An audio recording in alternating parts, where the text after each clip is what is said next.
Hare Rama, Rama Rama, Hare Hare.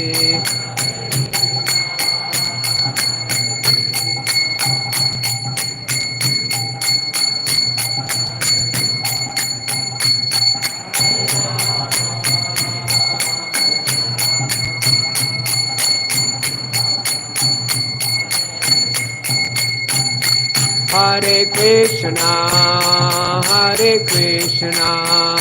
Krishna Krishna, Hare Hare, Hare Rama, Rama Rama, Hare Hare.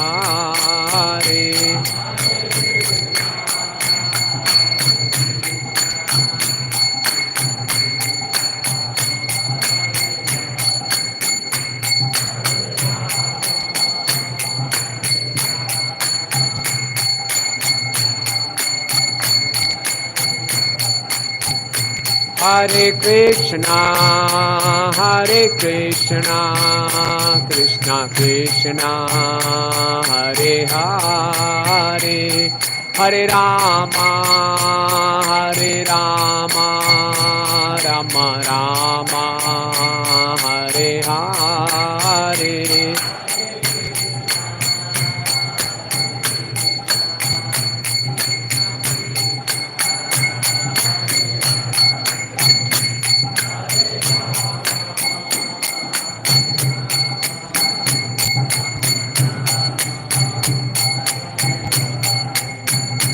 Jaya Prabhupada,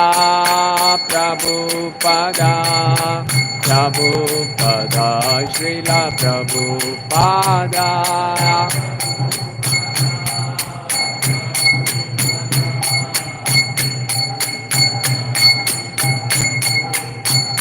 Nitai Gaur Hari Bol, Hari Bol, Hari Bol.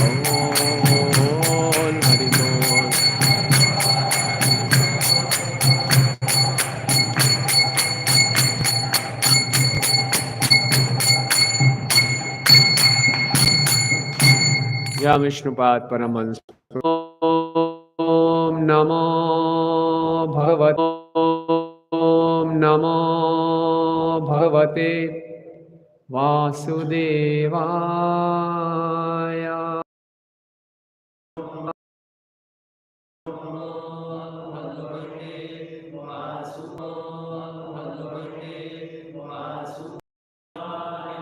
ओम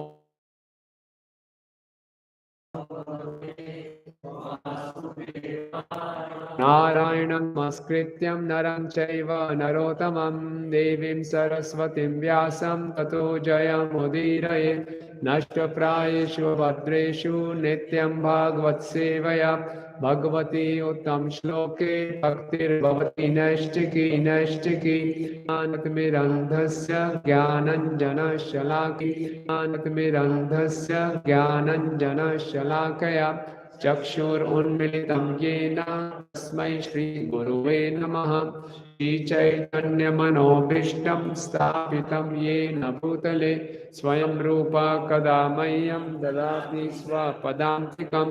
वन्देऽहं श्रीगुरो श्रीयुतापदकमलं श्रीगुरून् वैष्णवांश्च श्रीरूपं साग्रजातं सहगण रघुनाथान्वितं तं सजीवं साद्वैतं सावधूतं परिजनसहितं कृष्णचैतन्यदेवं श्रीराधा कृष्णपादान् सहगण ललिता श्रीविशाखान्वितांश्च।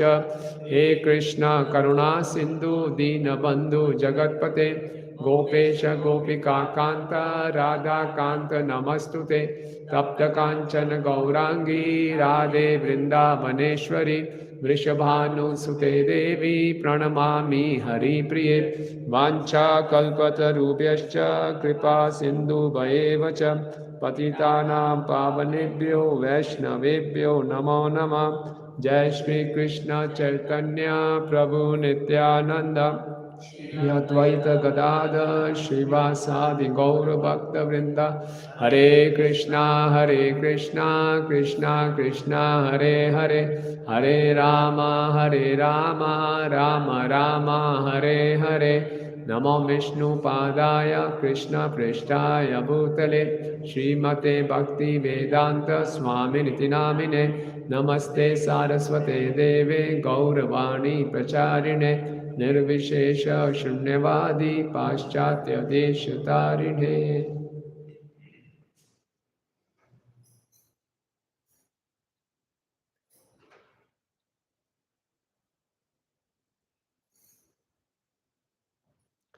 हरे कृष्णा। आप सब भक्तों का आज के इस बहुत ही शुभ पावन अवसर पे हार्दिक स्वागत है। आज दीपावली का उत्सव है। पूरे विश्व में भगवान राम जी के स्वागत के लिए दीपावली उत्सव मनाया जाए। कुछ लोगों ने कल मनाया दीपावली का उत्सव, लेकिन वैष्णव कैलेंडर के अनुसार आज है। और आज ही के दिन विश्वनाथ चक्र ठाकुर जी के अनुसार दामोदर लीला भी आज ही के दिन भगवान ने रची थी। तो इस दामोदर मास में हम थोड़ी सी भी भक्ति करते हैं, इसका अनगिनत लाभ प्राप्त होता है। और प्रतिदिन हम दामोदर अष्टकम का गान करते हैं। ये जो दामोदर अष्टकम है, ये पद्म पुराण में नारद मुनि और सौनक ऋषि के बीच में वार्तालाप में ये वर्णित होता है, और इसकी रचना सत्यव्रत मुनि ने की। तो बहुत सुंदर प्रार्थना है। इस प्रार्थनाओं के ऊपर हमारे बहुत से आचार्यों ने टीकाएँ दी हैं। तो इसको हम रोज उच्चारण तो करते हैं, आज थोड़ा कोशिश करेंगे सीमित समय में कि इसके कुछ अर्थ पे हम चर्चा करें, क्योंकि इसका अर्थ जानेंगे और साथ साथ इसके अर्थ के साथ साथ जो सत्यव्रत मुनि का क्या भाव रहा है, उसको थोड़ा समझने का प्रयास करेंगे। तो प्रतिदिन जो बाकी बचे दिनों में हम दामोदर अष्टकम को गाएंगे तो इसको हम ज़्यादा आनंद उठा पाएंगे। तो क्योंकि कोई प्रार्थना है, कोई भी हम प्रार्थना याद कर सकते हैं, श्रीमद् भागवतम से, शास्त्रों से उसको दोहरा सकते हैं, अच्छी बात है। लेकिन वो प्रार्थना ज़्यादा प्रभावशाली होती है इस प्रार्थना करने वाले प्रार्थी के भाव के अनुसार हम करें, तो और अच्छे ढंग से वो हमारे हृदय को छूती है और हम भगवान की कृपा को आकर्षित कर सकते हैं। तो ये हम शुरू कर पहला श्लोक है। नमामीश्वरं सच्चिदानन्दरूपं लसत्कुण्डलं गोकुले भ्रजमानं यशोदाभियोलोकनाद्वाममानं परामृष्टमत्यतो धृत्य गोप्या।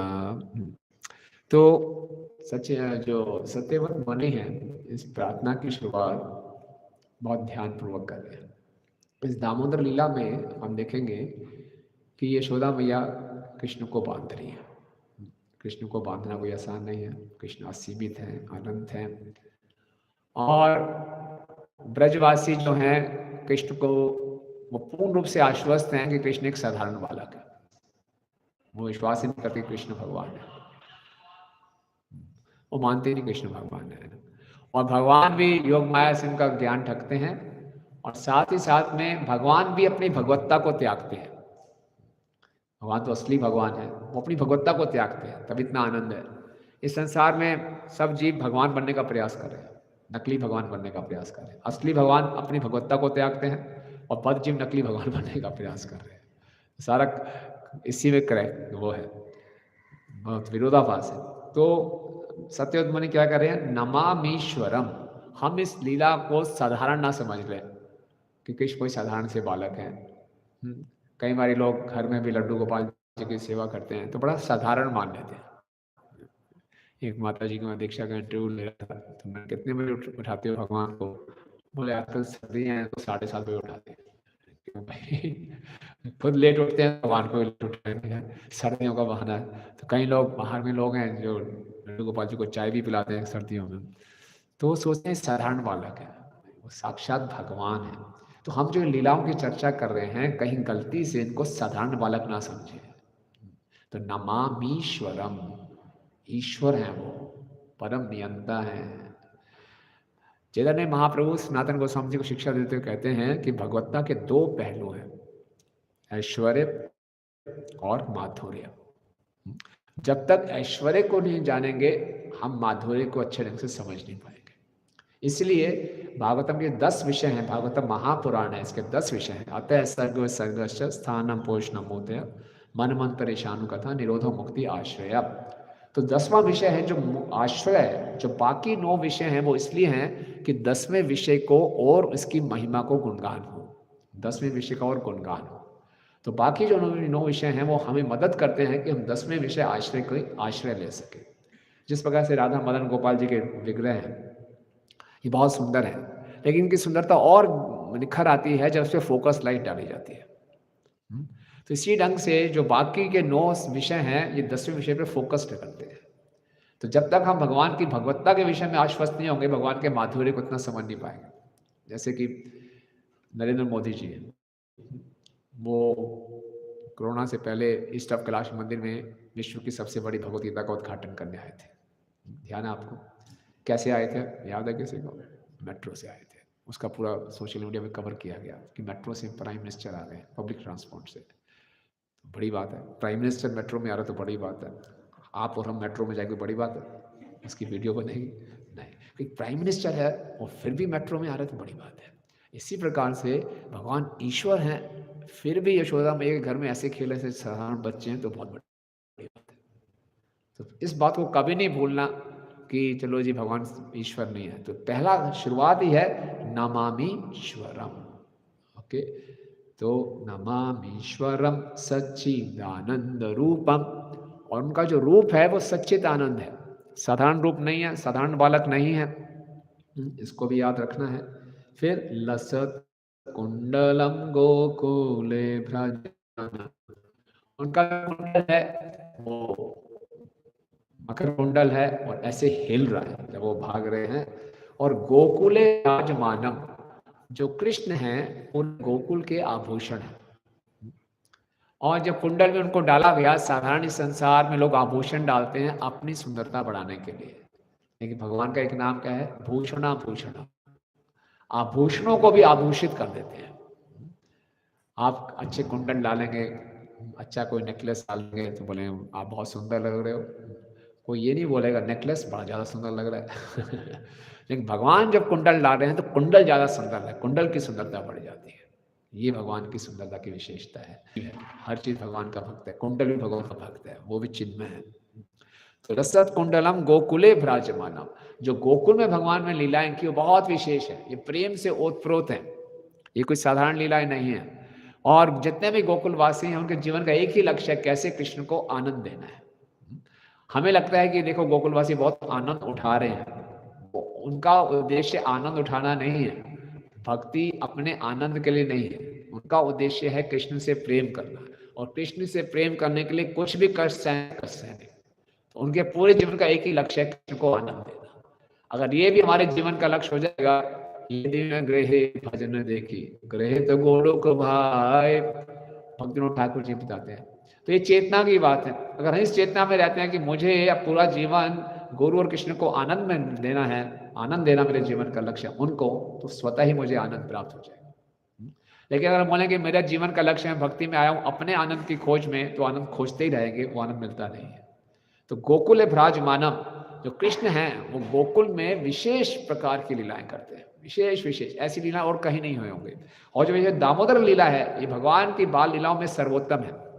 भगवान के जो पौगण अवस्था में है, तो मुख्यतः भगवान के पौगण अवस्था में जो लीला रही है उसमें वात्सल्य रस प्रधान रहा है।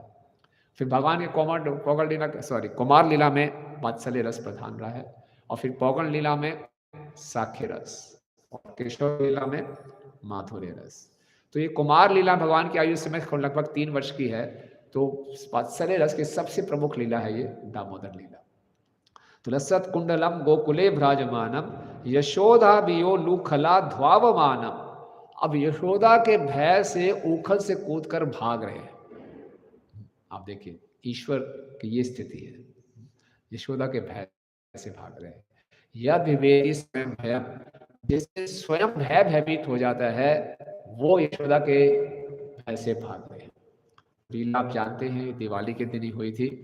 दिवाली के दिन यशोदा मैया ने सोचा आज बहुत बड़ा उत्सव है और अगले दिन गोवर्धन पूजा है, बहुत सी तैयारियां चल रही हैं, तो मैं थोड़ी जल्दी उठ जाती हूँ और कृष्ण के लिए विशेष विशेष मिठाइयाँ बनाऊंगी। होता है ना, भक्त लोग भी किसी दिन उत्सव होता है तो मंगल आरती में थोड़े जल्दी उठ जाते हैं, भगवान के जगने से पहले उठ जाते हैं, कुछ माला कर लेंगे, दिन भर माला करने का समय नहीं मिलेगा, तो ऐसी योजना बनाते हैं भक्त लोग। अच्छी बात है, सेवाओं के लिए पूरी योजना बनानी चाहिए। तो यशोदा मैया ने योजना बना के सुबह जल्दी उठ गई और माखन बनाने लगी। विशेष पद्मगंधा गाय जिनके दूध से खुशबू आती थी। यशोदा मैया सोचती थी कि रोज मुझे शिकायत आती है पड़ोसियों से कि कृष्ण माखन चुरा के ले गए, तोड़ फोड़ कर दी, तो इसलिए क्योंकि मेरी दासियों को सही माखन बनाना नहीं आता तो मैं खुद बनाऊंगी और सर्वोत्तम उत्कृष्ट क्वालिटी का माखन बनाऊंगी ताकि कृष्ण को चोरी करने ना जाना पड़े। हालांकि जब गोपियां माखन बनाती हैं, माखन बनाते समय गोपियों को यही उद्देश्य होता था कि कृष्ण आए और चुराए, उनको अच्छा लगता था। आप में से किसी को अच्छा लगे घर में आके कोई चोरी करे? वो प्रार्थना करती थी, वो इच्छा करती थी कि कृष्ण आए माखन चुराएं, और कृष्ण भी उनके यहाँ पे माखन चुराने नहीं जाते थे, उनके माखन रूपी हृदय को चुराने जाते थे। ये बड़ा विशेष आदान प्रदान था। और जब गोपियां आके यशोदा को सुनाती थी कि आज कृष्ण ने ये शरारत की, ये शरारत की, तो ये सुनाने में उनको और आनंद आता था और यशोदा मैया को ये सुनकर उन गोपियों से भी ज्यादा आनंद आता था। ये भगवान की लीलाओं की विशेषता है। तो यशोदा मैया सोचा कि मैं खुद माखन बनाऊंगी, तो जब बना रही थी और साथ साथ में भगवान कौन कौन सी बाल लीला करनी होंगी, पूतनावध और तृणाव्रत, शक्टासुर, तो उन सबको गा गा के सुना रही थी। तो श्रील प्रभुपाद जी लिखते हैं हमें भी किसी चीज़ को याद करना तो गाना चाहिए, कोई श्लोक याद करना तो गा कर गाना चाहिए, और सेवा करते हुए भी हमें आदत डालनी चाहिए कुछ श्लोकों का उच्चारण करते रहें, हरि नाम लेते रहें, वैष्णव गीत गाते रहें। इससे हमारी वाणी, हमारा मन, हमारा शरीर भगवान की सेवा में लगता है।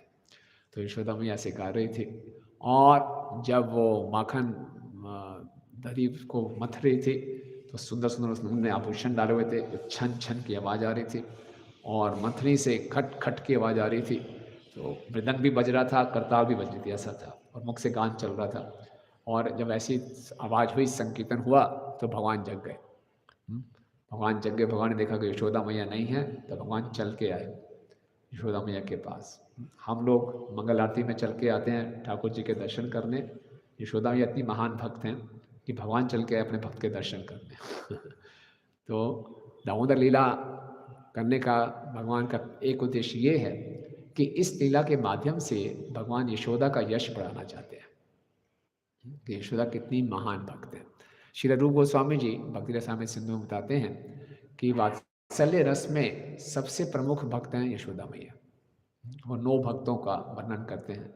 सबसे ऊपर रखते हैं यशोदा मैया को वात्सल्य भाव में, फिर रखते हैं नंद महाराज, फिर तीसरे नंबर पर रखते हैं दूसरे व्रज की वृद्ध गोपियाँ, चौथे नंबर पे रखते हैं, तीसरे नंबर पे रोहिणी, और चौथे नंबर पे ब्रज की वृद्ध गोपियाँ, फिर 5वें नंबर पे रखते हैं देवकी माता को, और छठे नंबर पे रखते हैं वसुदेव की और अन्य पत्नियों को, 7वें नंबर पर रखते हैं कुंती महारानी को, और 8वें नंबर पर रखते हैं वसुदेव जी को, और 9वें नंबर पर रखते हैं संदीपनी मुनि को।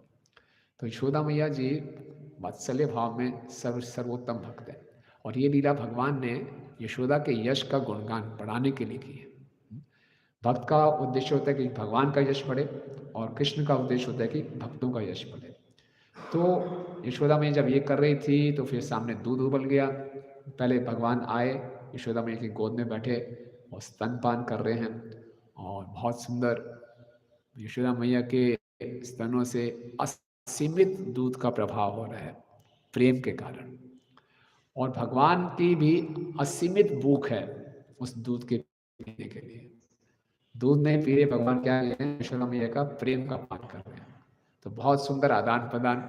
यशोदा मैया बड़े सुंदर कृष्ण के मुखारविंद को देखकर बहुत मुस्कुरा रही हैं, कृष्ण बहुत प्रसन्न हैं, और कृष्ण के सुंदर गालों पे दूध बह भी रहे, बहुत सुंदर लग रहे हैं कृष्ण। तभी अचानक देखते हैं कि सामने दूध उबल के नीचे गिर रहा है। उस दूध ने सोचा कृष्ण सारा दूध माँ का ही पी लेंगे तो मेरे को सेवा का मौका कहाँ मिलेगा। क्योंकि आध्यात्मिक जगत में हर चीज़ चिन्मय है। जहाँ पे जब यशोदा मैया को चावल पकाने होते हैं कृष्ण के लिए, तो यशोदा मैया चावल ऐसे चेक नहीं करती चावल पक गए कि नहीं पक गए, वो सीधा पूछती चावल पक गए क्या?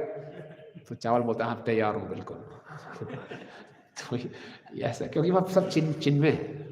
तो दूध ने सोचा अरे मुझे सेवा का मौका ही नहीं मिलेगा, और बिना सेवा के जीने का क्या लाभ, तो अपना जीवन में समाप्त करता हूँ अग्नि में कूद के। और यशोदा मैया ने देखा ये पद्मगंधा गाय का दूध है, तो विशेष कृष्ण के लिए मिठाई बनानी है। तो कृष्ण को तुरंत नीचे रखा और भाग के गई दूध बचाने के लिए। बड़े कृष्ण को फिर आके दूध पिला देंगे। कृष्ण ने सोचा ये क्या बात है, मैं क्षीर सागर में था, दूध के सागर में लेटा हुआ था, मैं यशोदा मैया के दूध का पान करने के लिए वो सागर छोड़ के आ गया, और यहाँ पे थोड़े से दूध को बचाने के लिए मुझे नीचे रख दिया। उनको बड़ा क्रोध आया। तो कृष्ण ने, हालांकि कृष्ण त्रिगुणातीत हैं, लेकिन ये जो क्रोध है ये साधारण क्रोध नहीं है, ये दिव्य क्रोध है। तो कृष्ण ने क्या किया, जिस मटके में यशोदा मैया माखन मथ रही थी, कृष्ण ने उसको नीचे से फोड़ दिया, ऊपर से नहीं फोड़ा। क्यों? आवाज़ आती है, सही बात है, आवाज़ भी आती है और माखन नहीं बहता। तो बड़े बुद्धिमान थे कृष्ण। अब माखन तो बह गया, अब कृष्ण ने सोचा यहाँ से भागना चाहिए, रंगे हाथ पकड़ा नहीं जाना चाहिए। तो क्या करें, तो माखन बह रहा है, तो भागूंगा ऐसे तो पाँव के निशान, पाँव माखन में आ जाएंगे, तो सारे निशान चलेंगे, तो मुझे कूदना चाहिए। तो कृष्ण 3 साल के हैं, पूरा जोर लगा के कूदे कि मैं बहते हुए माखन से पार कर लूँ। जैसे कूदे, माखन के ऊपर ही पाँव गिरे और फिर भागे छोड़े पाँव से, अब पूरे निशान छोड़ते हुए जा रहे हैं। यशोदा मैया वापस आती हैं, ये क्या बात है, बड़ा गुस्सा है। रोज मुझे शिकायत आती थी, आज पहली बारी कृष्ण ने अपने ही घर में मटका फोड़ा। ये तो बहुत गलत बात है, आज से उसको अनुशासित करना चाहिए। और देखिए छोटे छोटे पाँव, अच्छा तो यशोदा मैया आज इसको सीधा करना है। तो यशोदा मैया ने छोटी सी छड़ी उठाई और बिल्कुल चलते चलते दूसरे कक्ष में गए। दूसरे कक्ष में बहुत बड़े भंडार गृह था, उसमें बहुत सी दूध दही पड़े थे।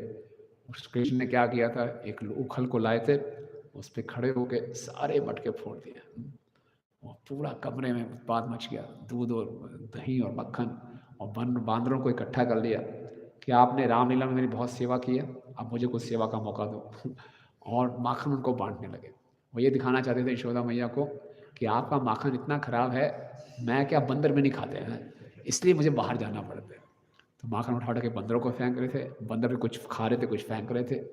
और कृष्ण साथ में बहुत डरे भी हुए थे कि कभी भी यशोदा आ सकती है। तो उखल के ऊपर बैठे हुए थे, बंदर आसपास हैं और कृष्ण को माखन फेंक रहे हैं, और साथ साथ पीछे मुड़ के देख रहे हैं यशोदा तो आ तो नहीं रही। और तभी देखते हैं कि बंदर की आंखों में बड़ा भय है, कुछ तो गड़बड़ है, और सारे बंदर भाग गए। पीछे देखा तो यशोदा मैया के हाथ में छड़ी। पहली बार कृष्ण ने यशोदा मैया का ये रूप देखा, हाथ में छड़ी। तो उनसे देखा नहीं गया, बहुत भयभीत हो गए। और उस यशोदा भी उखला धाव मानव, और वहाँ उखल से कूदे। और जब उखल से कूदे तो अपना संतुलन खो दिया, नीचे गिरे, उठ के दोबारा भागे तेजी से, है ना। यशोदा भी लूखला मानम परामृष्टम अत्यंत दो द्रुत गोप्य। और यशोदा मैया पीछे पीछे भाग रही है, परामिष्टम अत्यम ततो द्रुत्य गोप्या, तेजी से भाग रही हैं।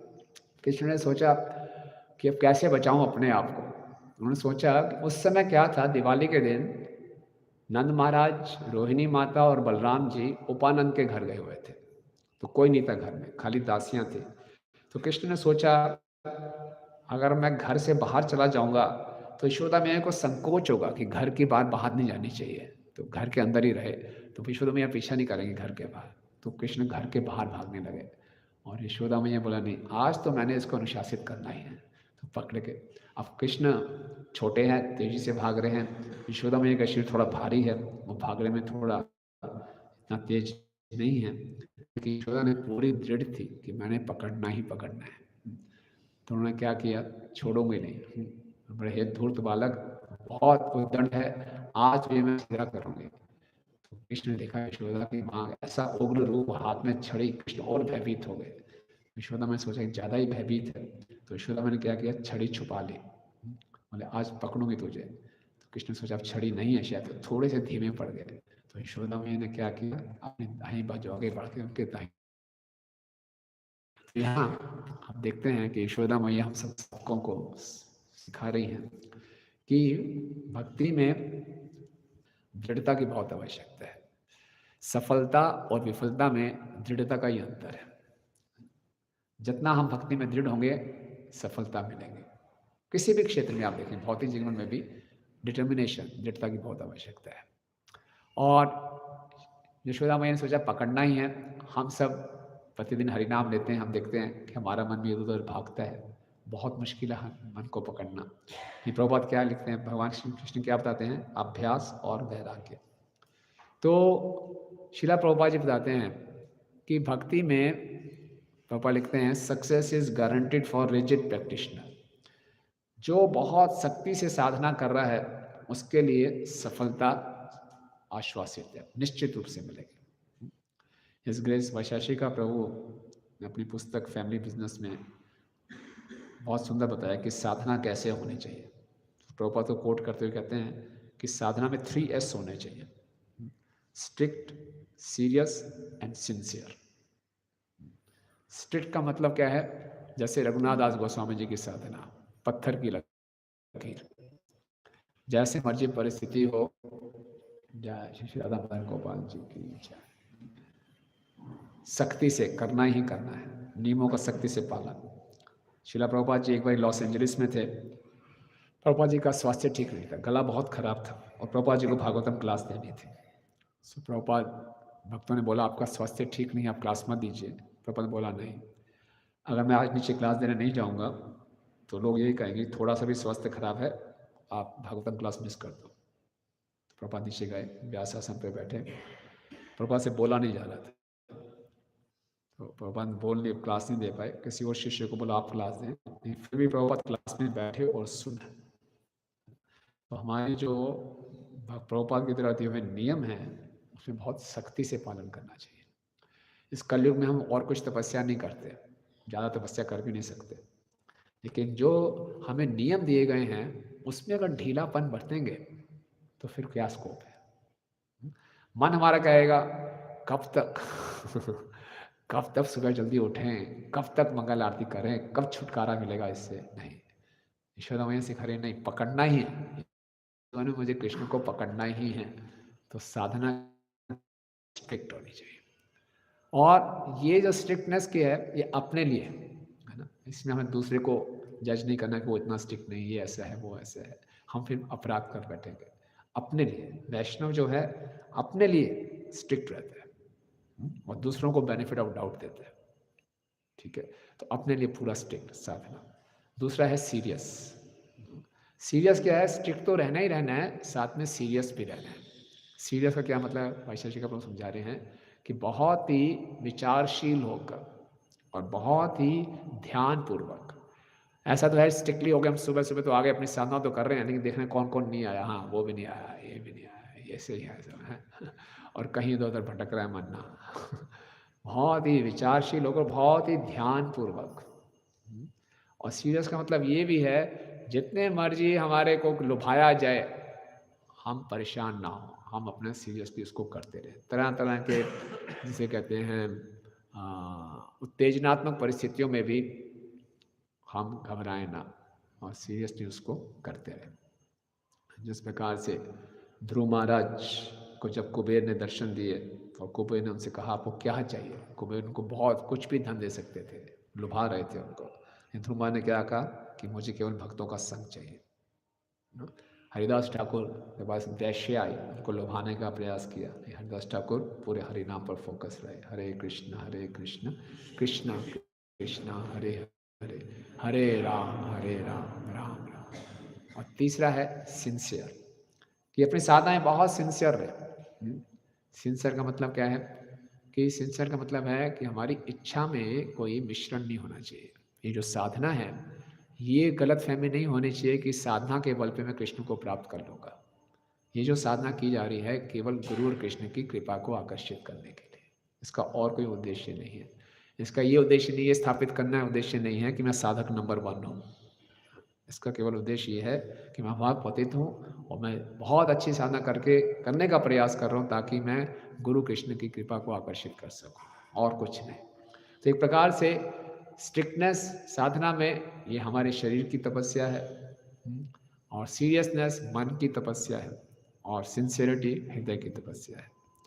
तो इस प्रकार से हमारी साधना होगी तो हम कृष्ण को पकड़ पाएंगे। तो यशोदा मैया ने कृष्ण को पकड़ा, तो अब कृष्ण और फिर छड़ी दिखाई। यशोदा मैया का कोई उद्देश्य नहीं था कि छड़ी से मारना है। और जब यशोदा मैया भाग रही थी तो वो भी कुछ अपने आप में डबल माइंड में थी। छोड़ दूं क्या, बहुत सेवा पड़ी है, या पकड़ लो। नहीं, आज पकड़ ही लेती हूँ, आज मैंने इसको अनुशासित करना है। अब तो यशोदा मैया के सर पे फूल लगे थे, उसमें भी दो ग्रुप बन गए। एक ग्रुप था जो यशोदा मैया के साथ था, वो कह रहा था बिल्कुल पकड़ लो, छोड़ो मत इसको। और दूसरा ग्रुप था फूलों का, वो बोले अरे जाने दो, छोटा बालक है, क्या हो गया, थोड़ी सी शरारत तो की है ना। तो दो ग्रुप बन गए और दोनों में बहस हो रही है। तो हम देखते हैं आध्यात्मिक जीवन में दो ग्रुप्स हो जाते हैं, ऐसा नहीं है। लेकिन दोनों ग्रुप्स का उद्देश्य क्या था, कृष्ण की प्रसन्नता। तो जो ग्रुप यशोदा मैया के साथ था कि पकड़ना ही चाहिए कृष्ण को, सजा देनी ही चाहिए, उन्होंने सोचा यशोदा मैया की जो गति है थोड़ी धीरे है, यशोदा मैया की गति तेज होनी चाहिए तभी वो कृष्ण को पकड़ पाएगी। तो वो कहते हैं हम आपके सर से नीचे गिर जाते हैं तो आपका वजन हल्का हो जाए, आपकी स्पीड बढ़ जाए। तो वो फूल नीचे गिर गए। और जो कृष्ण की तरफ के ग्रुप में थे, जो बोले कृष्ण को नहीं पकड़ना चाहिए, वो बोले ऐसे भक्त के सर पे रहने का फायदा ही क्या, जो हमारे इष्ट कृष्ण को पकड़े तो हम रहेंगे, तो हमें नीचे गिर गए। तो यशोदा मैया की गति आगे बढ़ी, लेकिन दोनों में क्या उद्देश्य क्या है, कृष्ण की प्रसन्नता। तो जब कृष्ण को पकड़ लिया तो कृष्ण देखा अब छड़ी हाथ में है, तो अब कृष्ण और भयभीत हो गए। यद विभेति स्वयं भयम, आप सोचिए क्या लीला है ये। कुंती महारानी कहते हैं इसको देखे तो कोई भी एकदम मोहित हो जाएगा। कृष्ण भयभीत हो रहे हैं, वो भी छोटी सी छड़ी को देखकर। त्रिनावा से भयभीत नहीं हुए। पूतना का जब वध किया, पूतना का भयानक भयंकर शरीर 12 मील लंबा था, कृष्ण उस पर खेल रहे थे। यहाँ यशोदा मैया के हाथ में छड़ी देखकर डर गए, और थोड़ा डरे थे, थोड़ा और डर दिखा रहे थे ज़्यादा। बच्चों की ये मानसिकता होती ना, तो ज़्यादा डर दिखाएंगे तो पिटाई से बच जाएंगे, और जोर जोर से रोने लगे। तो जब जोर जोर से रोने लगे, रुदंत मोहर्नेत्रम युग्मं मृजंतम कराम भुज युग्मेन सातंक नेत्रम मोहोश्वास कंपा कंठ स्थित ग्रीव दामोदरम भक्तिबद्धम। तो रुदंत मुहु नेत्रम युग्मम मृजंतम। अभी तक जब कृष्ण रोते थे, जब उनको भूख लग रही है, डर गए हैं, तो रोते हुए आते थे, तो यशोदा मैया क्या करती थी, अपने साड़ी के आंचल से बड़े प्रेम से कृष्ण के आंसुओं को पूछती थी। लेकिन आज कृष्ण देख रहे हैं यशोदा कुछ नहीं पूछ रही, बल्कि छड़ी दिखा रही है, एक अलग ही रूप है। तो कृष्ण को पहली बारी अपने आंसू खुद पूछ रहे हैं। रुदंत मोहु नेत्रम युग्म मृजंतम कराम भोज, अपने कर कमलों से ऐसे कर रहे हैं, और पूरा जो काजल लगाया था पूरे चेहरे पे काजल काजल फैल गया। सोचिए, कराम भोज युग में आतंक नेत्रम, आंखों में भय नहीं है, आंतक है। यशोदा मैया कृष्ण को आतंकवादी लग रही थी, वो छड़ी AK-47 लग रही थी। भय की परिकाष्ठा, भय तो छोटी बात होती है, आंतक सांतक नेत्रम मुहुश्वास कंपा त्रिरेखा कंठ, और जोर जोर से सांस ले रहे हैं, ऐसे सांस ले रहे हैं। देखिए, यस्य निश्चित कालम अथुलम्य जीवन दिलोमल जगदंडनाथ विष्णु महान स यस्य कला विशेषो गोविंदमादि पुरुषम तमाम अजामे। महाविष्णु के एक सांस लेने मात्र से अनंत कोटि ब्रह्मांडों की रचना हो जाती है, एक सांस वापस लेने से प्रलय हो जाती है। वो कृष्ण, वो उनकी खाली कला है कृष्ण की, और यहाँ कृष्ण जोर जोर से सांस ले रहे हैं यशोदा मैया की छड़ी को देखकर। मुहुश्वास कंपा त्रिरेखाद कंठ स्थित ग्रीवम दामोदरम भक्तिबद्धम। और स्थित ग्रीवम, जो उनके गले में उन्होंने हार डाले हुए हैं, वो कांप रहे हैं, ऊपर नीचे हो रहा है। तो इसमें भी कृष्ण और सुंदर लग रहे हैं। कोई व्यक्ति रो रहा हो, भयभीत हो, वो सुंदर लगेगा? ये कृष्ण की, इसका मतलब एब्सोल्यूट है, परम है। हर स्थिति में कृष्ण की सुंदरता है, और सुंदरता बनी रहती है। फिर क्या है, भक्तिबद्ध, ये दूसरा कारण है दामोदर लीला करना का। पहला कारण क्या था, माता यशोदा के यश को बढ़ाना। अरे है भक्तिबद्ध, भक्ति से बध गए। दूसरा कारण दामोदर लीला करने का भगवान का ये है कि भगवान इस दामोदर लीला के माध्यम से भक्ति के सूक्ष्म तत्वों को स्थापित करते हैं।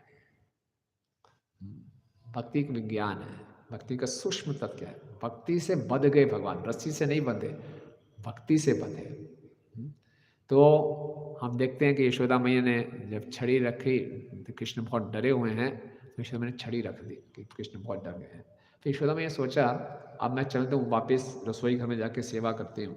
फिर सोचा कि ऐसी हालत में कृष्ण को छोड़ दूंगी, इतना डरा हुआ है कि घर से बाहर चला गया तो गड़बड़ हो जाएगी, इसकी मानसिक स्थिति ठीक नहीं है, इसको बांध देती हूँ। बांध देती हूँ तो क्या होगा, अब मैं फिर आराम से अपनी सेवा करूँगी। ठीक है, हम देखते हैं फिर क्या होता है। बांधने का प्रयास करती हैं और ये मंगल आरती से पहले की घटना है और यशोदा मैया प्रयास कर रही हैं करते करते संध्या आरती का समय हो गया।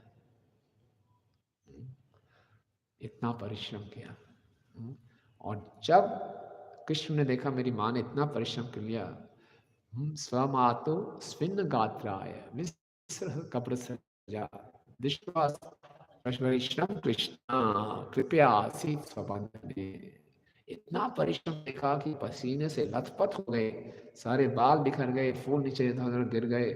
कृपया आसीत, ये सब देखकर कृपया आसीत स्वबंधने, फिर कृष्ण बंध गए। तो यानी क्या है, भक्ति में परिश्रम है। प्रभुपाद जी कहते हैं this Krishna consciousness is not meant for lazy and crazy. हमारी साधना की सबसे बड़ी दो दिखते हैं, आलस और अहंकार। सबके अंदर है, सब में। एक तो आलस है, ठीक है जैसा चल रहा है चलने देते हैं, अपने आप को बदलने का आलस, अपनी बुरी आत्मों से ऊपर उठने का आलस, मन बोलता है इतनी क्या चलती है, और अहंकार। तो भक्ति बद्धम, भक्ति में आगे बढ़ना है तो आलस और अहंकार से ऊपर उठना होगा, जो कि यशोदा मैया में सिखा रहे हैं। चैतन्य महाप्रभु को ने सनातन गोस्वामी जी को उपदेश दिया, बोला यत्न आग्रह बिना भक्ति ना जन्माए प्रेम।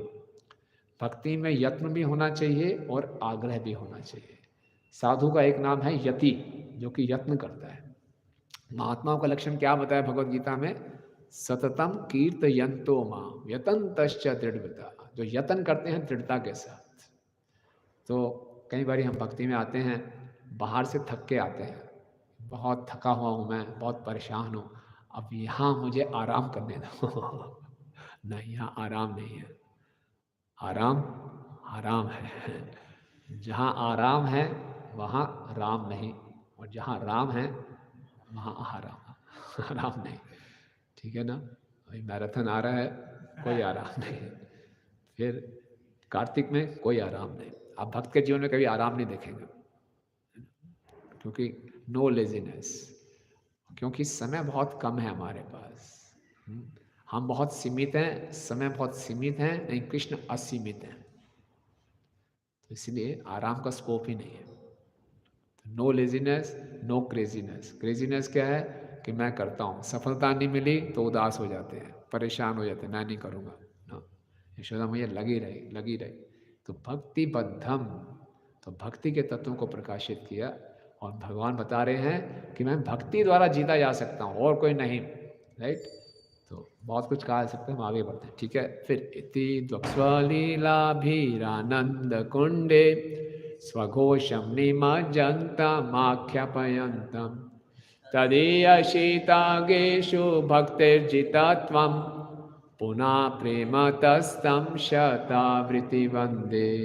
इति द्वक्स्वलीलाभिरानंद कुंडे सघोषम निमज्जन्तम आख्यापयन्तम।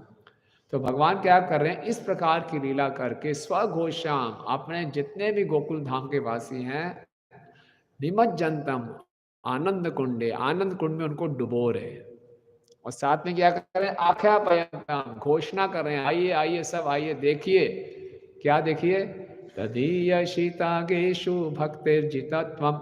जो लोग भगवान की पूजा केवल ऐश्वर्य में स्थित होकर करना चाहते हैं, उनको दिखाना चाहते हैं, नहीं मैं ऐश्वर्य ज्ञान से प्राप्त नहीं होता, मैं भक्ति से प्राप्त होता हूं।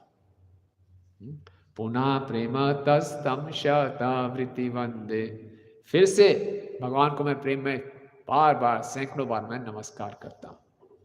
ठीक है ना, तो ये भगवान घोषणा कर रहे हैं, तो एडवर्टाइज कर रहे हैं। इस दामोदर मास में भगवान एडवर्टाइजमेंट कर रहे हैं कि यशोदा मैया ने मुझे बांधा है, आप भी बांध सकते हैं, आइए बांधिए मुझे।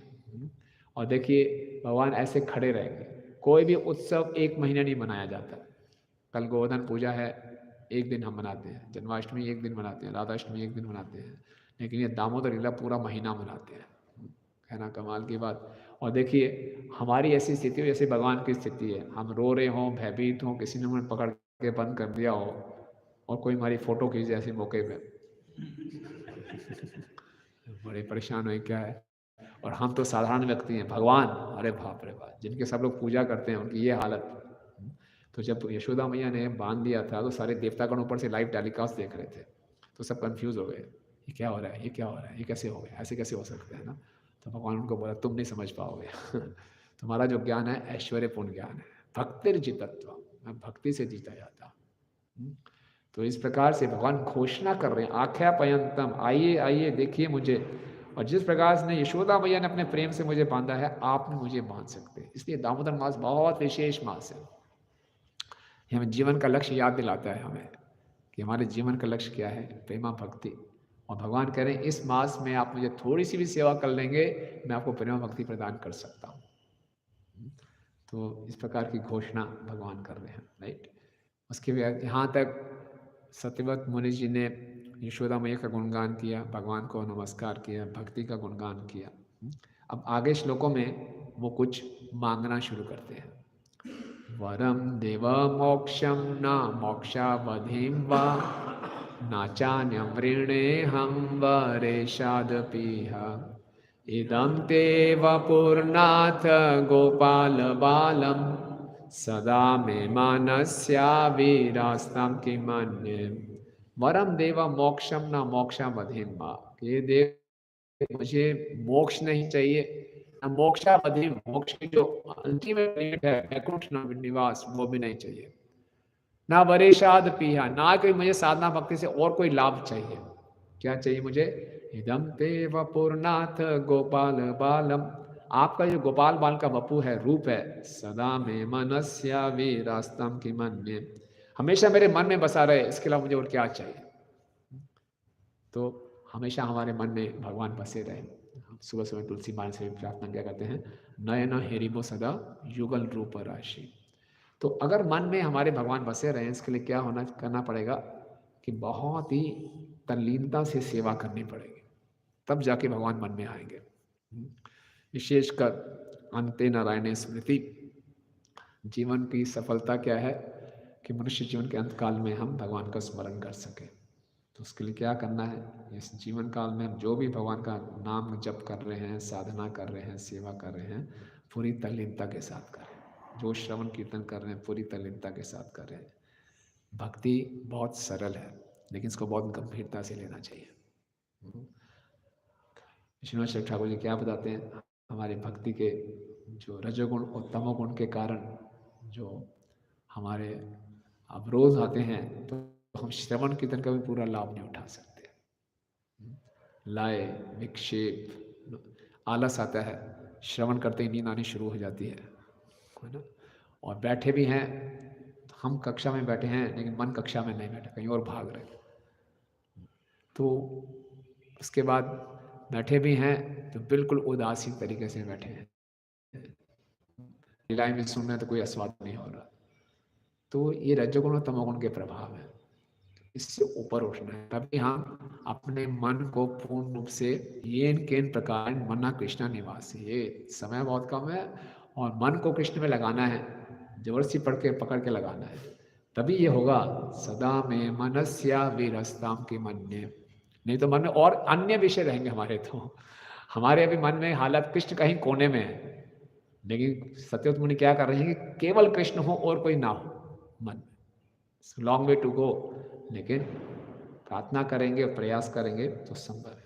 ओके, अब इस प्रार्थना के बाद सत्यव्रत मुनि जी का लालच और बढ़ जाता है। अभी कहने कि ये वपु जो है, सुंदर गोपाल वपु मेरे मन में रहे। ठीक, आगे क्या कहते हैं, इदम ते मुखाम भोजम अत्यक्त नीले वृतं कुन्तलै स्निग्ध रक्तैश्च गोप्या मोहोचुम्बितं बिम्ब रक्ताधरां मे मनस्या विरास्तामलं लक्ष्य लाभे इदं ते मुखाम भोजम अत्यंत नील। अब मुझे क्या चाहिए कि आपका जो मुख कमल है ये हमेशा मेरे मन में रहे। शरीर में से भी सबसे जो सुंदर अंग है भगवान का क्या है? मुखारविंद है, वो आ जाए। कैसा मुख है? जो कि एकदम ते मुखाम भोज अत्यंत नीले वृतम कुंतलय स्निग्ध रक्तेश्च कोप्या, जो कि घिरा हुआ है। वृतम घिरा हुआ क्या है? कुंतले घुंघराले बालों से, स्निग्ध जो कि बड़े चिकने हैं, रक्तेश्च उसमें लालिमा है। और आपका मुख क्या है? मोहोश्चुंबितम, बार बार यशोदा मैया ने आपके मुख का चुंबन किया है। बिंब रक्ता धराम में, आपका जो अधर है, होठ हैं, वो बिंब फल की तरह लाल है। बिंब फल बड़ा मुलायम होता है, तो आपके होठ वैसे ही मुलायम है। तो उस पूरे मुखार बिंद पे फोकस कर रहे हैं, जूम इन कर रहे हैं मुखार बिंद के ऊपर। पहले पूरा शरीर मन में आए, अब फिर आपका खाली मुख आ जाए। कैसा कैसा आप दर्शन दे रहे हैं कि आपके घुंघराले बालों से घिरा हुआ है, उस काले घुंघराले बालों में लालिमा है। इस मुख का चुम्बन बार बार यशोदा मैया ने किया हुआ है, आपके होठ बड़े लाल हैं। तो वैसे आप क्या करें? शुरुआत की थी नमामीश्वरम, यानी कि सत्यवतमणि ने शुरुआत की थी दास्य भाव में। अब यहाँ पहुँचते पांचवें श्लोक में आगे वात्सल्य भाव में, और इतनी इतनी इच्छा कर रहे हैं कि जैसे यशोदा मैया आपके मुख का चुम्बन कर रही हैं, मैं भी इस मुख का चुम्बन कर सकूं। तो ये इच्छा बढ़ रही है। तो भक्ति में भक्त को लालच होना चाहिए, लालची होना चाहिए। किसी ने फिर 16 माला निपट, किसी में संतुष्ट नहीं होना चाहिए और लालच बढ़ानी है। सेवा की भी लालच होनी चाहिए, साधना बढ़ाने की भी लालच होनी चाहिए, क्योंकि भक्त लालची होता है। प्रभुपाद जी को उनके गुरु महाराज ने आदेश दिया था, पाश्चात्य देश देश में के प्रचार करो। प्रभुपाद एक दिन पूरा ग्लोब लेके बैठे थे, ग्लोब हिला रहे थे। गोविंदास ने पूछा, प्रभुपाद ग्लोब क्यों हिला रहे? बोले यहाँ ब्रह्मानंद को भेजूंगा, यहाँ गर्ग मुनि को भेजूंगा, पूरे ग्लोब को मैं कवर करना चाहता हूँ। ये प्रभुपाद का लालच था। इसीलिए भक्त को भी भक्ति में आगे बढ़ने के लिए खूब लालची होना चाहिए। ओके, तो सत्यमुनि मुनि क्या कह रहे हैं कि सुंदर मुख है जो, ये इसका मैं हमेशा चिंतन करता रहूं, ये हमेशा मन में बना रहे। इसके अलावा और मुझे लक्ष्य है ही क्या जीवन का? यही तो लक्ष्य है। ओके, फिर अब आगे और उनकी हिम्मत बढ़ती है।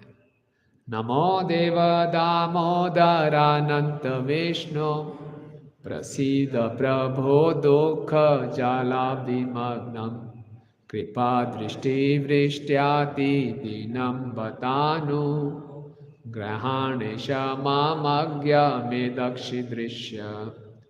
अब तो पहले आप बोल रहे थे कि आपका वपू रूप आ जाए, फिर बोले सुंदर मुखार आ जाए, मन में आ जाए। आप तो कह रहे हैं नहीं, कृपा दृष्टि विष्ट्याति दीनम बतानु ग्रहणेश माम अज्ञ ये दक्ष दृश्य, कि आप खुद ही प्रकट हो जाओ, अब सामने साक्षात प्रकट हो जाओ, मन में नहीं, अब साक्षात प्रकट ही हो जाओ। तो वो प्रकट करवाने के लिए क्या कर रहे हैं? पहले उनके नामों का गुणगान कर रहे हैं।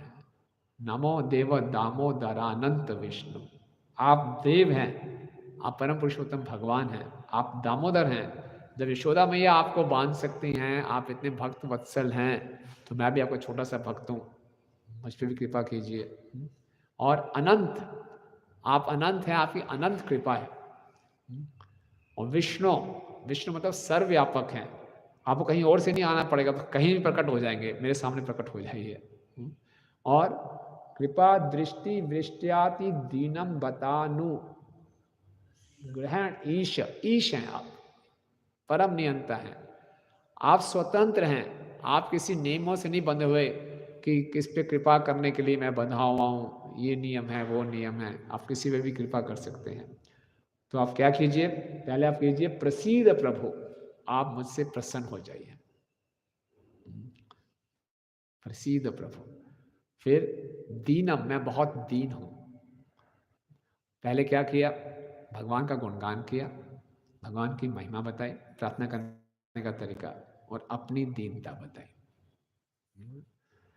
अपने आप को दीन नहीं मानेंगे, भगवान को महान नहीं मानेंगे, तो कैसे प्रार्थना होगी? गुरु को भी अपने आप को दीन नहीं मानेंगे, तो कैसे प्रभुपाद से प्रार्थना करेंगे?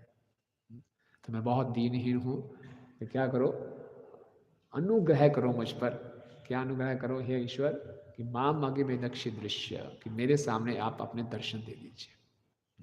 भगवान के नामों का गुणगान किया, भगवान की महानता बताई, भगवान को बोला आप मुझसे प्रसन्न हो जाइए, मैं बहुत दीन हूँ, अतिहीन हूँ, और आप क्या कीजिए, कृपा कीजिए मुझ पर। हुआ है, लेकिन मुख्य बात क्या है, नमो राधिकाय त्वदीय प्रियाय, आपकी सबसे प्रिय राधा रानी को प्रणाम करता हूँ।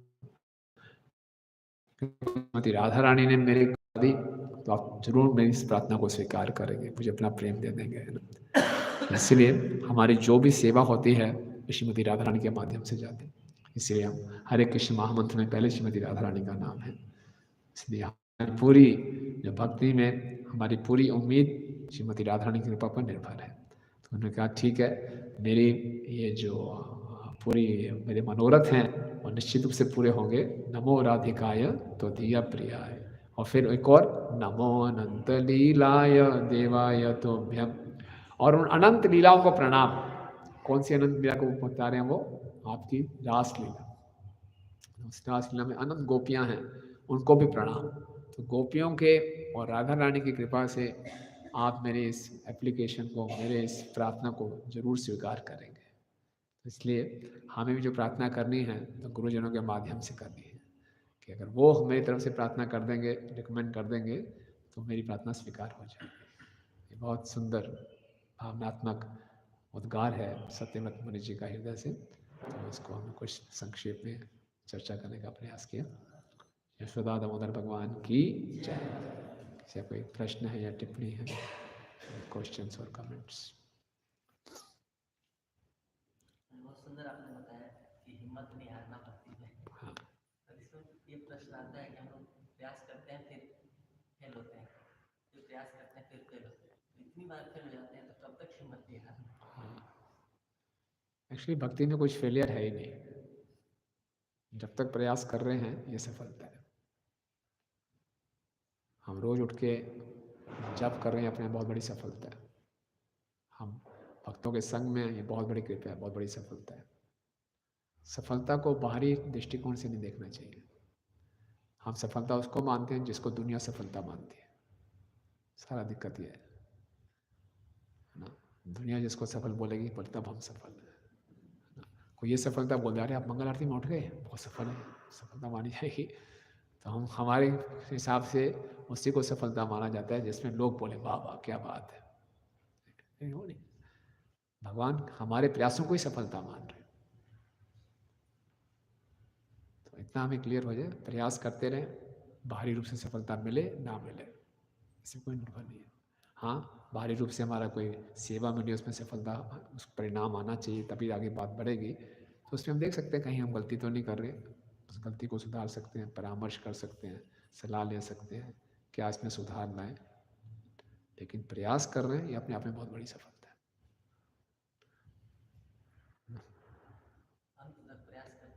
प्रयास हमारे हाथ में केवल प्रयास है। उन्हीं प्रयासों से सफलता कैसे आएगी? प्रयास प्लस कृपा। ये नहीं सोचना चाहिए कि मेरे प्रयासों से ये अहंकार हो गया, मेरे प्रयासों से सफलता हुई। अर्जुन महाभारत के युद्ध के बाद जब वापस आ रहे थे द्वारका से, भगवान की पटरानियों की रक्षा नहीं कर पाए। साधारण आदिवासियों ने अर्जुन को हरा दिया। वही रथ, वही गांडीव, वही अर्जुन, वही घोड़े, लेकिन कृष्ण ने सारी कृपा छीन ली। क्यों? कृष्ण तब तक कृपा करते हैं जब तक मिशन की आवश्यकता थी। मिशन पूरा हो गया था भगवान का, कृपा वापस ले ली। हम सोच रहे हैं कि हम कर रहे हैं, नहीं, भगवान चाह रहे हैं हमसे करवाना तो हो रहे हैं। भगवान कभी भी चाहें कृपा छीन लेंगे बस। तो इसलिए अगर मेरे को सफलता नहीं मिल रही, मेरे प्रयासों में कमी नहीं होनी चाहिए, तो बाकी भगवान की इच्छा।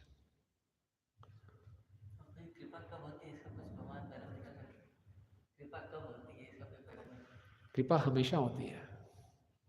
भगवान का ऐसा नहीं कि अभी कृपा ऑफ है। भगवान का कृपा का स्विच नॉर्मली ऑन है, ऑलवेज ऑन। एवरीथिंग इज कृपा। हम यहाँ बैठे हैं, कृपा है, कृपा ही कृपा है। हम सोचते हैं अपने रूप से कृपा देखते हैं हम सोचते हैं जब हमारी इच्छा पूरी हुई तो भगवान की कृपा है, जब हमारी इच्छा पूरी नहीं हुई तो हरी इच्छा है, वो भी हरी कृपा है। कृपा इज ऑलवेज ऑन। पर कभी भगवान कृपा बंद हो ही नहीं। भगवान का स्वभाव है कृपा करना, बिना कृपा किए भगवान रह ही नहीं सकते।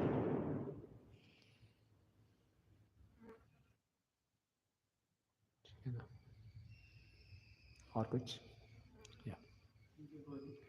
ये अच्छा समझा आपने। मेरा प्रश्न था बोलिए, दृढ़ता जो आपने बताया कि ये सुधा की दृढ़ता थी कि कृष्ण को पकड़ना ही है, बांधना ही है।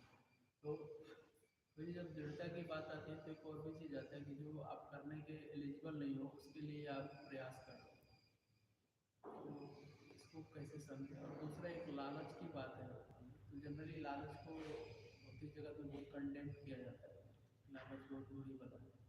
तो कई बार वो जो लालच होता है तो जो स्पिरिचुअल है, भगवान से कनेक्शन है उस लालच का, इसको कैसे समझें। पहले दृढ़ता कोई बहुत ही असंभव चीज़ को पाने के लिए तो नहीं दृढ़ हो रहे, तो कैसे बोलेंगे संभव है कि असंभव है। इसीलिए जो भी होगा, जो हमारे वरिष्ठ भक्तों द्वारा अनुमोदित होगा उसको प्राप्त करने का प्रयास करना है। अननेसेसरी, अनावश्यक ऐसा कुछ संकल्प नहीं। जैसे प्रभुपाद के शिष्य प्रभुपाद के पास गए कि नाइट क्लब में जाके बुक डिस्ट्रीब्यूशन करेंगे, है ना। उत्साह आ गया, बस नाइट क्लब में जाएंगे, प्रभुपाद चले जाओ, बस वापस आने का देख लेना। तो ऐसा नहीं कि दृढ़ता है चलो कुछ भी कर लेंगे, कहीं भी कूद जाएंगे, ऐसा नहीं। इसीलिए जो वरिष्ठ भक्त उसको परामर्श दें, उनसे लेकर फिर उसके लिए दृढ़ होना चाहिए, है ना। और दूसरा क्या था? लालच की भौतिक जगत में हाँ, कंडेम तो किया लालच, यस, काम क्रोध और लोभ नरक के 3 द्वार हैं। लेकिन यहाँ पे हम देखते हैं भगवान ने काम भी दिखाया, स्तन काम में क्रोध भी दिखाया, लालच भी दिखाया। ओके, भक्तों को लालच ये दिव्य स्तर पे है, ये रजोगुण तमोगुण से उत्पन्न नहीं है। हमारे में जो लालच कई बारी है, कहीं रजोगुण का तो नहीं है। हम कई बारी ओवर एम्बिशियस हो जाते हैं भक्ति में, धूम मचा देंगे, सबको तोड़ फोड़ कर देंगे, क्रांति ले आएंगे।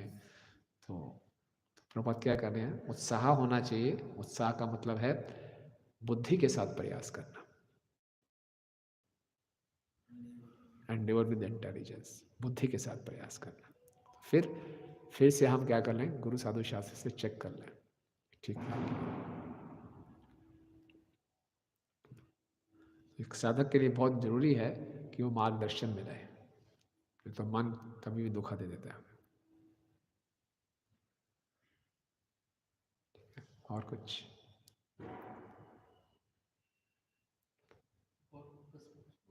फिर नाम कितने को पूछ धन्यवाद, आपने बहुत अच्छी तरीके एक्सप्लेन किया। मुझे थोड़ा हो सकता है विषय से थोड़ा भटक जाऊँ, लेकिन आप जा रहे थे जैसे यहाँ पर जो सत्यव्रत मुनि है वो दास्य रस में स्टार्ट करते हैं अपनी प्रार्थना, और फिर प्रेमभक्ति पर आ रहे हैं। भगवान कृष्ण ने जो लीला है कि मुख्यतः 5 रसों में हम समझते हैं, और फिर अब हम जैसे एज ए गौड़ी वैष्णव हम जो पालन करते हैं भक्ति का एज ए साधक, वो हम पालन करते हैं ऑलमोस्ट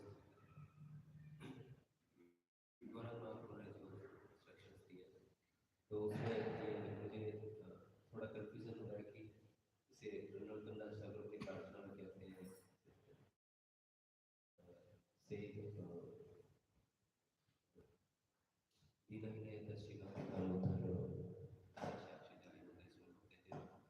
सच्ची सुंदर गौरव महाप्रभु ही कृष्ण है। और फिर रूप गोस्वामी जी मित्रावश हमें बताते हैं अपने की सच्चिनंदन वो जो गोहरी है वो कृष्ण है। तो गौरव महाप्रभु ने से लीला का पोषण नहीं किया, अपन वैसे अनुभव है। और यहाँ पर ऐसे साधक में कैसे इस प्रेयर को पा सकता हूँ, समझ सकता हूँ, थोड़ा सा समझता है। गौरांग महाप्रभु ने अब गौरव महाप्रभु की जो एक्टिविटीज हैं वो हम देख रहे हैं कि जितने भी पार्षद हैं सुदास रस की सेवा करते हैं, गौरांग महाप्रभु के 10 है। हाँ, और वो अल्टीमेटली डेविएशन जैसे गौरव नागरिक की हम करते हैं तो वो उसमें आ जाते हैं डेविएशन। तो मैं ही समझना चाहता हूँ कि एक साधक जैसे बड़े वैष्णव के लिए कैसे इसको समझे, कैसे हम अपने भाव को अनुकूल करें। इस प्रेयर भी आप कितना हाँ, तो प्रेयर में हम कैसे एस्पायर करें कि मैं कौन से भाव में हूँ। मतलब प्रेयर में इमोशंस तो इन्वेस्ट करते ही हैं, तो पहली बात, इसके इस आपके प्रश्न के दो भाग हैं।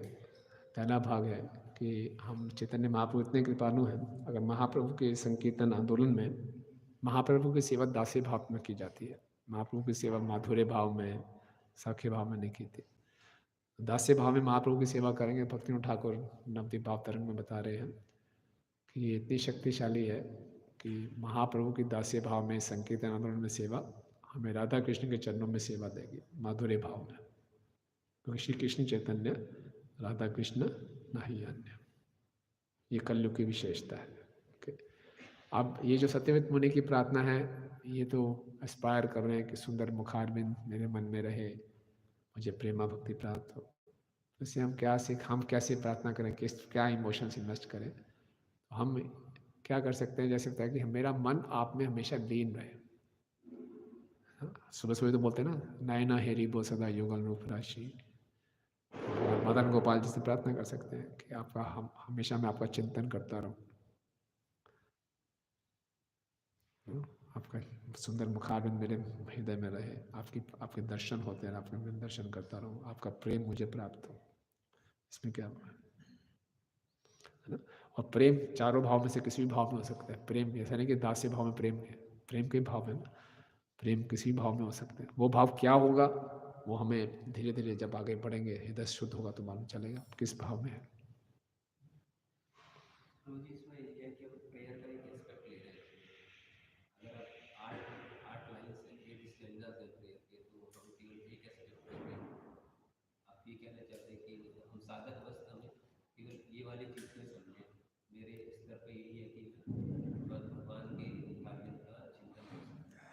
नहीं नहीं नहीं, इससे नहीं, हम पूरा बढ़े आगे, हम तो प्रेमा भक्ति मांगेंगे। ये तो सत्यव्रत मुनि ने अपने भाव में है, वो प्रार्थना कर रहे हैं, हम उनके भाव को समझने का प्रयास कर रहे हैं। हम उनकी नकल मार के नहीं बोलेंगे कि मैं भी भगवान के मुख का चुंबन कर सकूँ, उस स्थिति में नहीं जाना। उनका वात्सल्य भाव है, यशोदा मैया का वात्सल्य भाव है, उनको हम अप्रिशिएट कर रहे हैं, लेकिन उनकी प्रेमा भक्ति से क्या हम सीख सकते हैं, वो सीखने का प्रयास कर रहे हैं।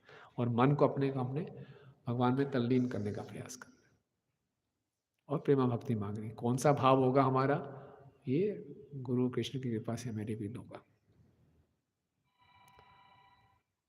ठीक है ना। और कुछ? यस बाबू जी। आपने बहुत अच्छा बताया कि आपने बीच में बताया था कि हमें अपने आप को पतित समझना चाहिए। तो जब तक हम भक्तों के संग में रहते हैं तो हम पतित ही समझते हैं अपने आप को, लेकिन जैसे ही हम बाहर दूसरे किसी से मिलते हैं तो वो ट्रीटेबल हो जाता है। वो पतित वहाँ फिर वो रहते ही नहीं है पतित में, क्योंकि वो पर्सनैलिटी अलग हो जाती है। तो फिर उसको कैसे मेंटेन करेंगे? अगर वहाँ भी हम सोचेंगे पतित है तो वहाँ भाव अलग हो जाता है। तो line on chase, lamb at home. ठीक बात है। बाहर जाना तो शेर की तरह गरजना है, भक्तों के बीच में रहना तो मेमने की तरह रहना है। ओके। लेकिन दोनों किस लिए? प्रभुपाद ने बोला दोनों के दोनों करने हैं कृष्ण की कृपा को आकर्षित करने के लिए। तो बाहर आप प्रचार में जा रहे हैं तो बोली मैं तो बहुत पतित हूँ, मैं क्या बोलूँ, मैं कुछ नहीं जानता। तो लोग बोले आए क्यों फिर भैया? तो मुझे कुछ नहीं आता, आपको मेरे को सहन करना पड़ेगा। नहीं, हम नहीं सहन करेंगे, जाओ यहाँ। तो बाहर जाना है तो गरजना है। गरजना मतलब ये नहीं कि गाली गलौज करनी है, मारपीट करनी है, मतलब गरजना है बिल्कुल निर्भीक होकर उत्साहपूर्वक प्रचार करना है। लेकिन किस लिए करना है? कृष्ण की कृपा को, कृष्ण को प्रसन्न करने के लिए। तो वही है। और भक्तों के बीच में आना है तो मेमने की तरह रहना है। किस लिए? कृष्ण की कृपा को पाने के लिए। तो प्रभुपाद कहते हैं ह्यूमिलिटी क्या है? B aggressive for Krishna's mercy. Krishna की कृपा के लिए बड़े क्या हो जाओ? एग्रेसिव हो जाओ। तो घर में मेमने की तरह रहना, ये भी एग्रेसिव है, कृष्ण की कृपा को आकर्षित करना। और बाहर गरजना, वो भी कृष्ण की कृपा के लिए हमारा उत्कंठा है। तो अब मैं वहाँ बाहर गरज रहा हूँ, इसका मतलब ये नहीं कि मैं बहुत सुपीरियर हूँ, नहीं, तब भी मैं पतित हूँ। ये जो मैं बोल रहा हूँ ये सब गुरु कृष्ण की कृपा से बोल रहा हूँ। मेरा जैसे व्यक्ति क्या बोलेगा, कुछ नहीं आता मुझे। तो ये समझते हो।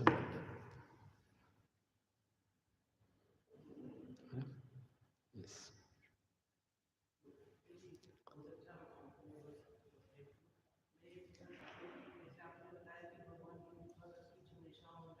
हाँ।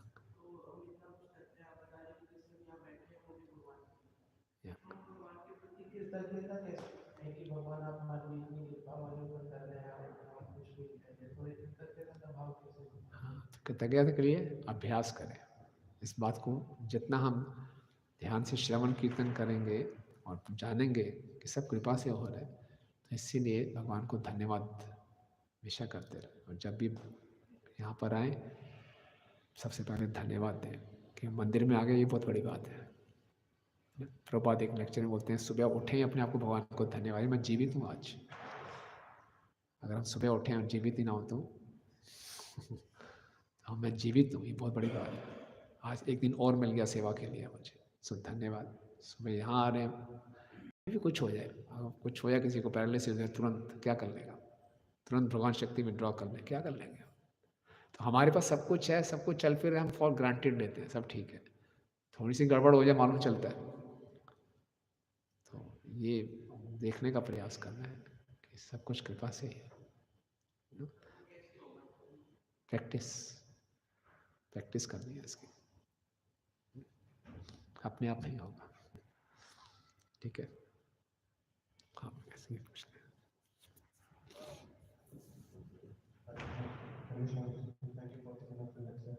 मुझे मेरा क्वेश्चन फेथ के रिगार्डिंग है, फेथ के रिगार्डिंग, फेथ इन गॉड। तो जैसे हमें अपॉर्चुनिटी मिलती है सेवा करने की, तो उसमें सेवा को हम पूरा कर पाए, ये बहुत बड़ा कॉम्पोनेंट होता है क्योंकि फेथ कितना है आपका। तो मैं मतलब हमेशा इसी एक ही इशू से जूझता रहता हूँ, तो मैं इसको ओवरकम नहीं कर पा रहा। मतलब फेथ में अराउंड 99% हो जाता है, 1% फिर भी रहता है कि फेथ के रिगार्डिंग में, तो उसको मैं कैसे ओवरकम करूँ, ये मेरा क्वेश्चन। बहुत अच्छी स्थिति है आपकी, 99% फेथ है।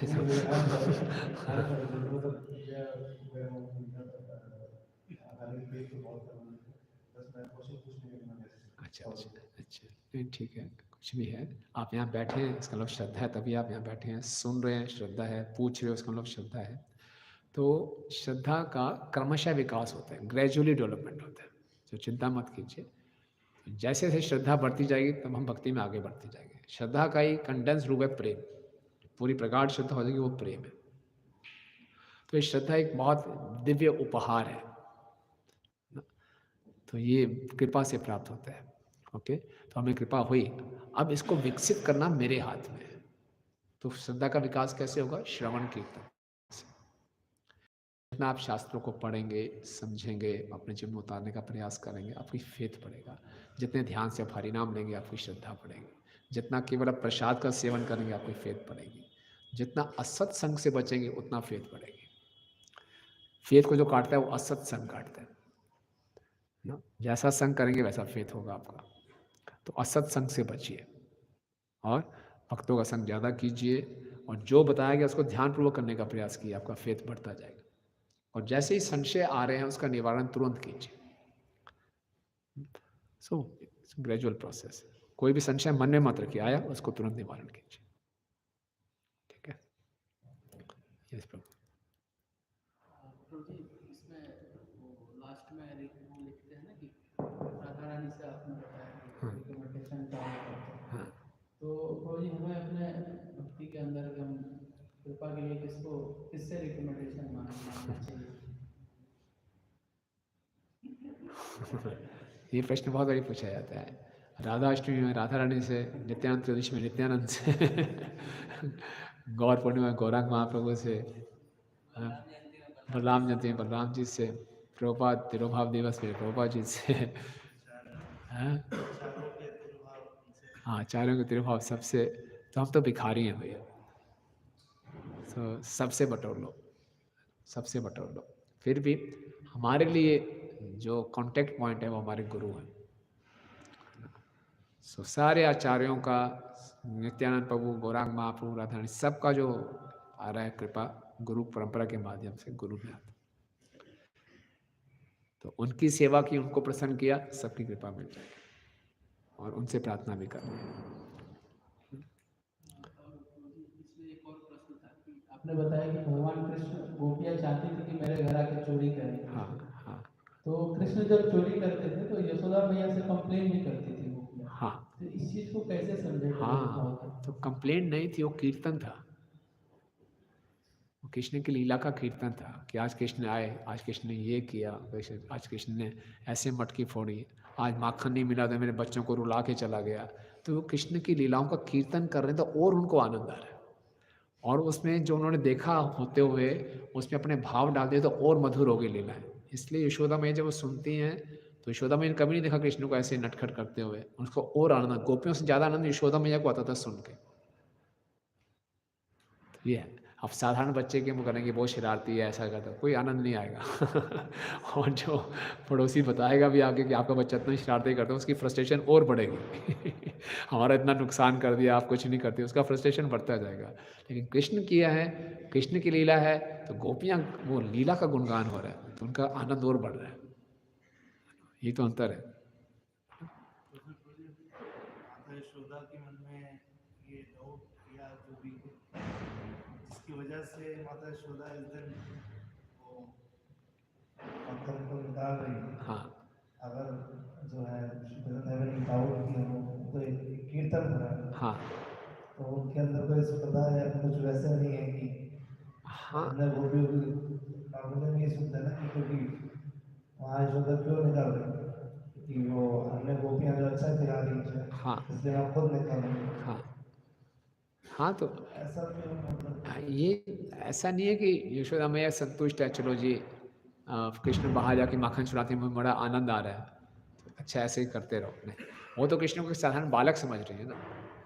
तो एक साधारण माँ के लिए ये बड़ी गलत बात है कि मेरा बच्चा बाहर जाके चोरी करता है। अब वो चोरी करके चोरी की बातें सुन के आनंद आ रहा है, लेकिन वास्तव में बात तो गलत है ना कि चोरी करना बाहर जा रहा है, चोरी कर रहा है, ऐसे कैसे ठीक है। तो वही थोड़ी बड़ी शाबाश बेटा और चोरी करने को बड़ा आनंद आ रहा है सुन के ऐसे। तो वो तो कृष्ण को साधारण बालक ही मान रहे हैं, क्योंकि कृष्ण भगवान है इसलिए उनकी चोरी की लीला सुन के इतना आनंद आ रहा है। लेकिन माँ तो कह रही है नहीं, ये तो चोरी करना बहुत गलत बात है, इसको तो अनुशासित करना चाहिए, क्यों वो चोरी कर रहे हैं। वो तो इसी ढंग से प्रयास कर रहे हैं। ठीक है, ओके, तो आप सब बात यस, आनंद भी आ रहा है, गुस्सा भी आ रहा है, यस एग्जैक्टली है। पूरे दामोदर लीला में यही है, यशोदा मैया को आनंद भी आ रहा है और गुस्सा भी आ रहा है। कृष्ण के साथ, कृष्ण से संबंधित कुछ भी है उसमें आनंद है। ठीक है, तो आप सब भक्तों को बहुत धन्यवाद। तो प्रयास किया था तो हमने अब दामोदर अष्टकम गाएं, तो जो हमने चर्चा की उस पर ध्यान करके करेंगे, तो आप एक एक शब्द पे ध्यान देंगे तो इसका हम और आनंद उठा पाएंगे इस दामोदर अष्टकम का जब बोलते हैं। सब भक्तों को बहुत धन्यवाद। जगत गुरु श्री प्रभुपाद की, यशोदा दामोदर भगवान की, गौर Premanand. Thank you so much for the wonderful class, great presentations, and